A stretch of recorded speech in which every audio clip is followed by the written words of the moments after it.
नमस्कार साथियों, स्वागत है आपका सिविल लक्ष्य एकेडमी के Chhattisgarh daily current affairs programme में। छत्तीसगढ़ में हाल ही में रीजनल सी मार्ट कहाँ खोले गए हैं? तो इसका सही जवाब है उपरोक्त दोनों, अर्थात बिलासपुर और अंबिकापुर दोनों ही जगह पर रीजनल सी मार्ट खोले गए हैं। इसका उद्घाटन किसने किया? तो ऑब्वियस सी बात है कि इसका उद्घाटन हमारे माननीय मुख्यमंत्री श्री भूपेश बघेल जी के द्वारा किया गया। ठीक है, तो ये भी आपको याद रखना है। नेक्स्ट क्वेश्चन है, गुजरात में छत्तीसगढ़ से ग्लोबल अचीवर्स अवार्ड 2022 से कौन सम्मानित हुए हैं? तो इसका सही जवाब है दौलत राम कश्यप। तो दौलत राम कश्यप जो हैं वे एक सामाजिक कार्यकर्ता हैं जिन्हें ग्लोबल अचीवर्स अवार्ड 2022 से सम्मानित किया गया गुजरात में। गुजरात की अहमदाबाद मैनेजमेंट एसोसिएशन के माध्यम से यह पुरस्कार इनको दिया गया है। ठीक है, तो ये बहुत ही अच्छी बात है और इसे आपको याद रखना है। नेक्स्ट क्वेश्चन है, हाल ही में विजय हजारे ट्रॉफी किस राज्य ने जीती है? तो इसका सही जवाब है सौराष्ट्र। सौराष्ट्र ने विजय हजारे ट्रॉफी अपने नाम की है। 14 साल बाद यह ट्रॉफी उसने जीती है और महाराष्ट्र को पराजित किया है, क्योंकि महाराष्ट्र इस प्रतियोगिता में पहली बार फाइनल में पहुंचा था। इसलिए यह भी इम्पोर्टेंट है कि महाराष्ट्र को सौराष्ट्र ने पराजित किया है। ठीक है, जयदेव उनादकट के नेतृत्व में सौराष्ट्र ने विजय हजारे ट्रॉफी जीत ली है। ठीक है, तो इसको याद रखना है। जो महाराष्ट्र के कप्तान हैं ऋतुराज गायकवाड़, उन्होंने 108 रन बनाए थे। ठीक है, ये भी आपको इसमें याद रखना है। नेक्स्ट क्वेश्चन है, छत्तीसगढ़ में कितने खेलो इंडिया सेंटर को मंजूरी मिली है? तो इसका सही जवाब है 7। तो 7 खेलो इंडिया सेंटर की मंजूरी छत्तीसगढ़ में मिली है। ठीक है, खेल एवं युवा कल्याण विभाग के प्रस्ताव पर भारतीय खेल प्राधिकरण ने छत्तीसगढ़ में खेलो इंडिया स्कीम के तहत 7 और खेलो इंडिया केंद्रों की स्थापना की मंजूरी दे दी गई है। ठीक है, ये जो केंद्र हैं अलग अलग जिलों में खोले जाएंगे और भारतीय खेल प्राधिकरण द्वारा weight lifting, football, kho kho, kabaddi और बैडमिंटन के लिए ये केंद्र खोले जाएंगे। तो इसको भी आपको याद रखना है। अब इसमें याद रखने वाली बात ये भी है कि जो बालोद में वेट लिफ्टिंग के लिए नया केंद्र खुलेगा, बलौदाबाजार में फुटबॉल, पाटन दुर्ग में कबड्डी के लिए, कांकेर में खो खो के लिए, रायपुर में वेट लिफ्टिंग, रायगढ़ में बैडमिंटन और सुकमा में फुटबॉल के लिए ये केंद्र खोले जाएंगे। तो ये समस्त जानकारी आपको इस प्रश्न से याद रखनी है। नेक्स्ट क्वेश्चन, किस विश्व प्रसिद्ध यूनिवर्सिटी के सहयोग से रूरल इंडस्ट्रियल पार्क बनाए जाएंगे? तो इसका सही जवाब है हार्वर्ड यूनिवर्सिटी। ठीक है, तो राज्य योजना आयोग ने ये पहल की है और हार्वर्ड यूनिवर्सिटी के साथ क्या किया गया है? एमओयू किया गया है। ठीक है, और रूरल इंडस्ट्रियल पार्क इसके सहयोग से बनाया जाएगा। ठीक है, तो राज्य योजना आयोग एवं ट्रांसफॉर्मिंग रूरल इंडिया फाउंडेशन के बीच भी एमओयू हुआ है। कम्युनिटी डिज़ाइन फैसिलिटेटर विकसित करने के 2 दिवसीय कार्यशाला का भी आयोजन किया गया और नोडल अधिकारियों को डिज़ाइन थिंकिंग फ्रेमवर्क के उपयोग हेतु प्रशिक्षित किया गया है। ठीक है, तो ये सारे कार्य इस क्षेत्र में ऑलरेडी प्रारंभ कर दिए गए हैं। ठीक है, तो ये भी आपको याद रखना है। अब ये प्रश्न आप लोगों के लिए है, इसका जवाब आप कमेंट बॉक्स में जरूर दीजिएगा। राष्ट्रीय पिछड़ा वर्ग आयोग के अध्यक्ष का पदभार किसने ग्रहण किया? Option A Shri Hansraj Gangaram Ahir, B Ramesh Dewangan, C Kamlesh Dewangan या डी इनमें से कोई नहीं। अब चलते हैं रिवीजन प्रश्नों की ओर। पहला प्रश्न है, ईज ऑफ लिविंग इंडेक्स में छत्तीसगढ़ के कितने शहरों को शामिल किया जाएगा? तो इसका सही जवाब है 14 शहरों को। तो ईज ऑफ लिविंग इंडेक्स में छत्तीसगढ़ के 14 शहरों को शामिल किया जाएगा।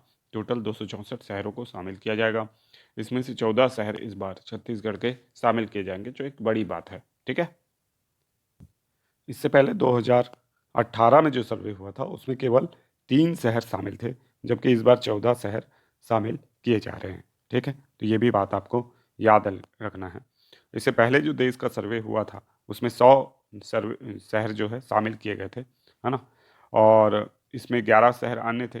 टोटल 111 शहर थे और इस बार जो है 264 शहरों को शामिल किया गया है। ठीक है, तो जो बहुत ही अच्छी बात है छत्तीसगढ़ के लिए भी। नेक्स्ट क्वेश्चन है, भारत का मातृत्व मृत्यु दर 2018 से 2020 में कितना रहा है? तो इसका सही जवाब है 97।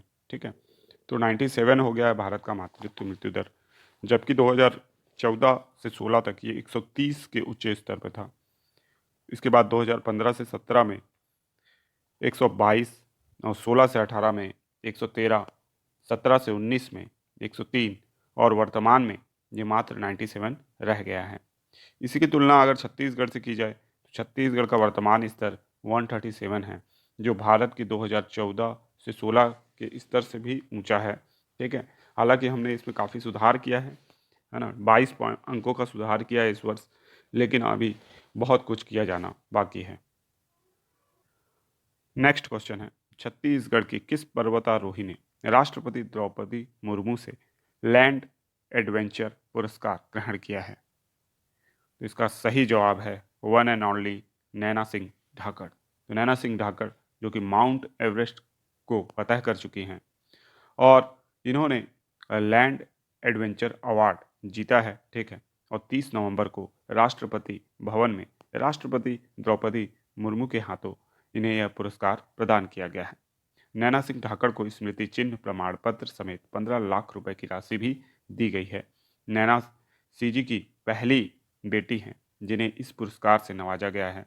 बहुत ही जरूरी बात है, छत्तीसगढ़ से यह पुरस्कार जीतने वाली पहली महिला हैं नैना सिंह ठाकर।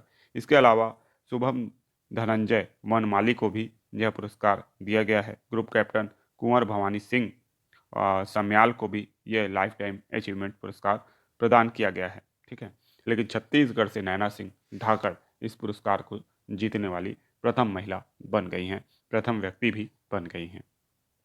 नेक्स्ट क्वेश्चन है, छत्तीसगढ़ के किस जिले में मछलियों के जेनेटिक्स का अध्ययन किया जा रहा है? इसका सही जवाब है बलौदाबाजार भाटापारा जिला। तो छत्तीसगढ़ में मछलियों की जेनेटिक्स पर रिसर्च चल रही है और थाईलैंड के वैज्ञानिक इसमें मदद कर रहे हैं। और राजधानी से सटा हुआ जिला बलौदाबाजार भाटापारा जिले के ग्रामपुर में थाईलैंड के वैज्ञानिकों के तकनीकी सहयोग से मछली अनुसंधान केंद्र प्रारंभ किया गया है।